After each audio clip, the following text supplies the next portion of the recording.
Hello lovely friend, welcome back to my channel. I'm Alice. Thank you so much for watching. Today I want to share my Jibun Techo again. A few of you have asked me on Instagram if anything has changed, if there are any updates, and how I'm still using it, if I'm still liking it. And so since it has been half a year, I wanted to do a little update on it and just share with you guys what has changed. Basically nothing, but I still thought it would be nice if you just saw my spreads a little bit, because that's what most of the questions were. And as always, I do want to mention really quickly that I received this for free because I am a PR member for my Indico, and I will link that shop down below, as well as a 10% off coupon code that you can use store-wide.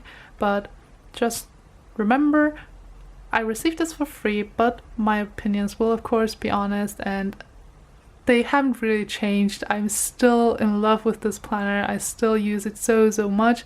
I use it daily and it does come with me almost everywhere, except when my handbag is too small. But I do love this planner a lot. So with that being said, I have it back into the original black cover. I originally had it in a leather cover, but I switched that out for this black one because I just wanted something simple and more sleek for a little bit. And I think it was also my mood. But yeah, in the front it does have like this pocket thing, and I just slipped in a few confirmation slips from like doctor's appointments and things like that. And I still use the writing board a lot. It is a lot softer and a lot more flexible than the ones from Traveler's Factory, so the Traveler's Notebook ones, but I don't really use it as a backing board. I mainly use it to rest my hand on it, especially now in summer. My hands get pretty sweaty and then the paper gets super wrinkly, and I don't like that, so I just usually rest my hand on that and write, so it prevents from all the wrinkliness. In the front I have some sticky notes, washi tape, and then these check box sticky notes. I don't want to go into detail about those because I have mentioned them in a previous video about the Jibun Techo. For the months in the front, I can show you. These pages I'm using for my finances now. I will not show you those pages, of course, but I just turn it around and then I write down what I bought and then the price of it. I really only jot down things that are considered unnecessary, or like I guess for enjoyment. I will write down stationery that I bought, or any like clothing and stuff, so I know how much I'm spending. And then for the months, I'm still just using it to write down what videos I post, because I never really refer to the monthlies. I like to have everything as possible on my weekly pages. So for the monthlies, I just write down what videos I posted, and for me to have a clear view on how long it has been and if I need to update anything. And then for the weeks, I'm pretty sure I haven't shared any spreads of this one on YouTube. I have shared them on Instagram, but I'm not I really can't talk to them, so sorry if I'm mumbling.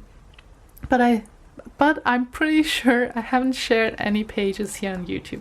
So I'm just gonna do a quick flip through of these. In the beginning, I tried to keep it like, you know, pretty, and I tried to decorate a little bit.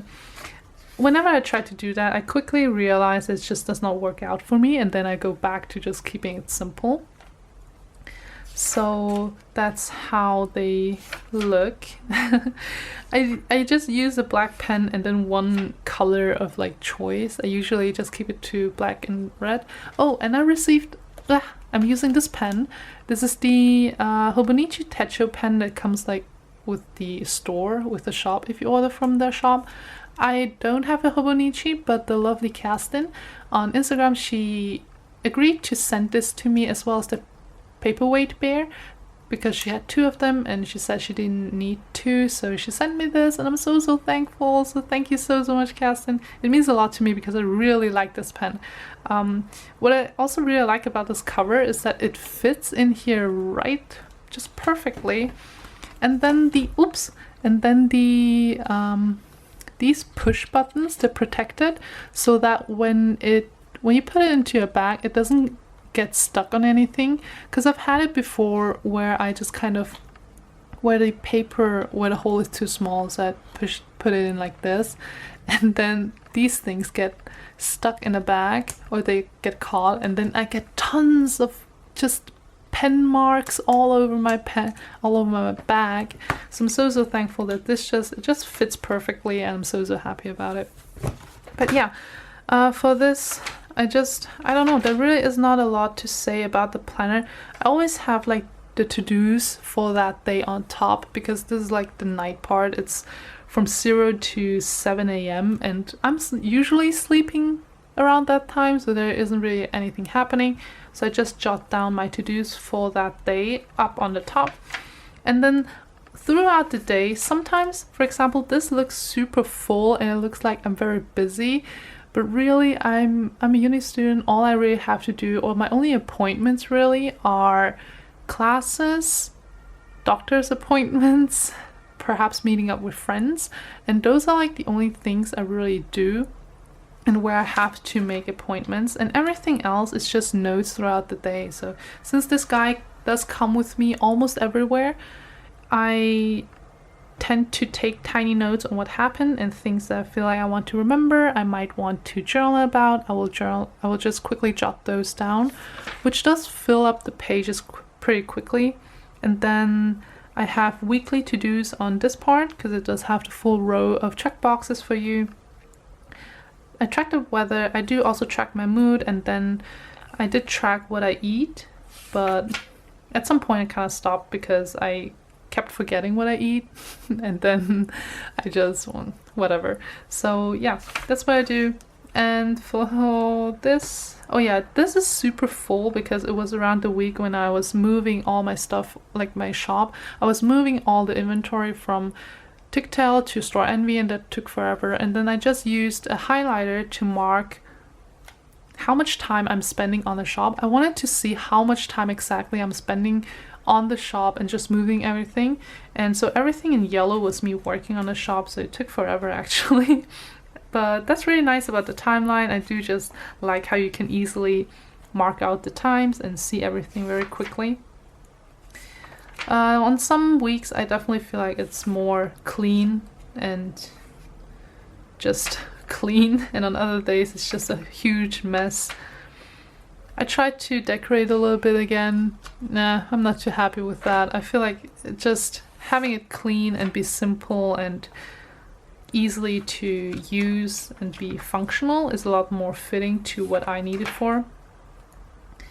So that's usually how my pages look like. So just black and red. Red's for the appointments or important things, and then black is for everything else, all the notes and things like that.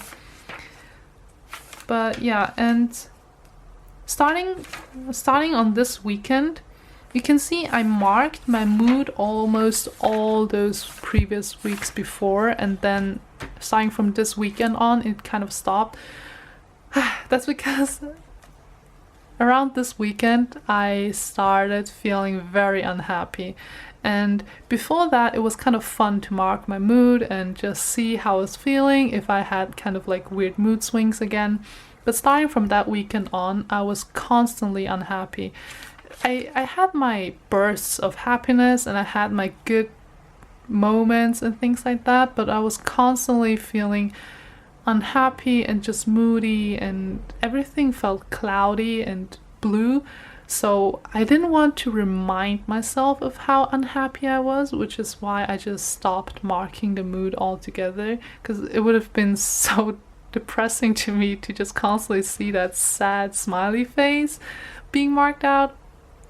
So I also stopped caring about the weather completely, and the only things I did was just write down my days with tiny notes, because I did mention that I did not journal for a few weeks, right? I did not journal, I did not touch my sketchbooks, but this guy still went with me everywhere and I still used it. And I wrote down, or I jotted down things that I would journal about, but I didn't want to journal, if that makes sense. Journaling is a bad habit. It's not a bad habit. It's a difficult habit to break. If you've been journaling for years, it's really hard to stop all of a sudden. So that's what I did. I just started kind of journaling or documenting the daily things in here. On some days I was just too tired and couldn't be bothered to write anything down, and so you can see on some days I just have my appointments and I couldn't muster up the energy to do anything else except that. And then on other days there were a lot of things I wanted to remember, so then the whole day is completely full. But yeah, that's how it is. Since I do feel a lot better now, I might just go back to marking the moods again, but we will see. This is the current week, and you can see it's still very black and white, no, black and reddish, but I really do like how this is currently working out for me. And I don't know, I mean, I think the fact that I still use it even during the time when I felt the absolute worst says a lot about how much this planner is working out for me and how greatly I appreciate this planner. Because if I feel bad, I don't want to do anything, and if I am still using it during the time that I really literally feel at the worst I've ever been, I feel like it speaks volume about this planner. It just works out for me perfectly. I have a few back issues, so I can't carry things that are too heavy, and I really like the size. I do have the B6 size, if you don't know. So this is the B6 size. It is the business one, or the biz version, which means it's a little bit more clean and it's just kept very simple and looks a little bit more like a business environment, things like that, or work environment. But yeah, these are the layouts that I have. I hope this gave you a good overview on how I lay my things out. As I said, it's very simple. It's really just functional. I don't care too much about decorating in my planner. I go all out in my journal, so I feel like keeping it a little bit simpler is pretty alright in my planner. But yeah, that is how I use it. I hope I answered most of the questions. I did try to remember all that I was asked, but I think this covers most of it. If you do have any other questions, feel free to ask them in the comment section down below. If you want to keep it more private, you can always DM me on Instagram. I'll try to reply as soon as possible. And yeah, do check out the description box for my Indico as well as the coupon code. But thank you guys so much for watching. As always, it means so much to me, and I really hope you guys enjoyed this. I hope you guys stay well. I hope you stay creative, and I'll see you guys next time. Thank you so much. Bye.